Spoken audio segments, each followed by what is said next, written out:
So I'm just going to quickly show you how to use a pivot table to analyze your MOT expiry data. So go to your vehicle list. I've really simplified this. I've only got 3 columns that are necessary. So registration number, MOT due date, and COVID-19 exemption checkbox. Now, when you modify the columns, please refresh the page. So go back to your home page and then back to vehicles.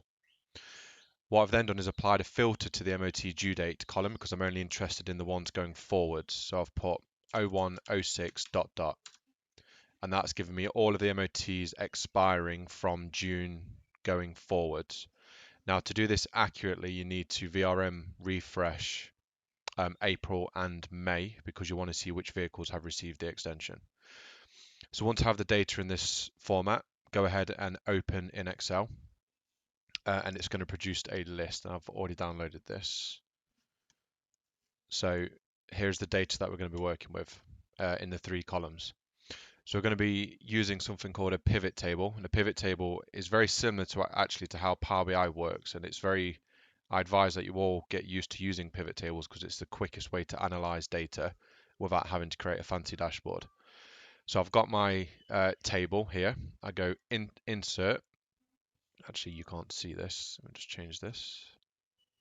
So you select insert pivot table and then just press OK. And then you're in the pivot table analyze screen now. And you see down in the right hand corner we've got filters, columns, rows and values.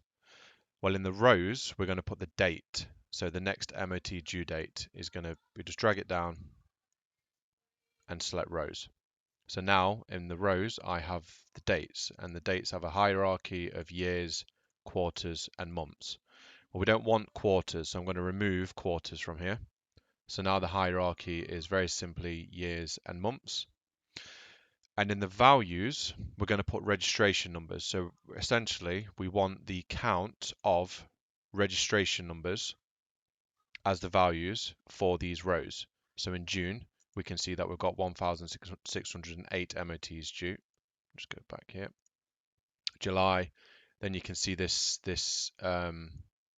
increase here in October and November as per that graph that I've just shown. But what's quite cool now is we're going to add another row, a column, sorry, and the column's going to be this exemption.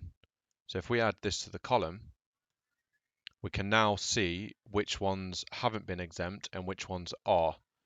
So very quickly, I have my total MOTs due, the ones that are due as a result of the exemption, and the ones that are due in normal behavior. So that's how I use pivot tables. Really powerful. If you want to really get into it, I just suggest watching some YouTube videos. But it's how I, even though I can use Power BI, if I'm after some quick data analysis, I'll export a table from Garage Hive, put it into Excel, create a pivot table, and then I'll have my answers. So if you've got any questions, then just let me know. Thank you.